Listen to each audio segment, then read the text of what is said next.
বিশ্ব ক্রিকেটের সব রকম আপডেট পাওয়ার জন্য আমাদের চ্যানেলটিকে আজই সাবস্ক্রাইব করে রাখুন। ভারতের ক্রিকেট সমর্থকেরা অবশ্য বুধবারের পূর্বাভাস থেকে আশ্বস্ত হতে পারেন। আপাতত যা অবস্থা তাতে বুধবার এই ম্যাচে বৃষ্টির কোনো সম্ভাবনা নেই। ভারত বনাম আয়ারল্যান্ড ম্যাচ নির্বিঘ্নে আয়োজন করা যাবে বলে জানানো হয়েছে। যদিও ম্যাচের সময় আকাশে মেঘ থাকবে কিন্তু বৃষ্টি থাকবে না। তবে রোহিতদের একটু হলেও চিন্তা থাকতে পারে পিচ নিয়ে। যে পিচে খেলা হয়েছে শ্রীলঙ্কা দক্ষিণ আফ্রিকা ম্যাচ, সেই পিচেই হবে ভারত পাক ম্যাচ।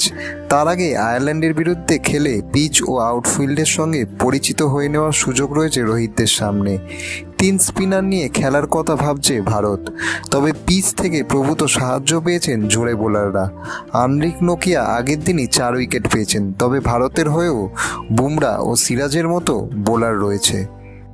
ভিডিওটি ভালো লেগে থাকলে বাংলার ক্রিকেট চ্যানেলটিকে অবশ্যই সাবস্ক্রাইব করে দিন।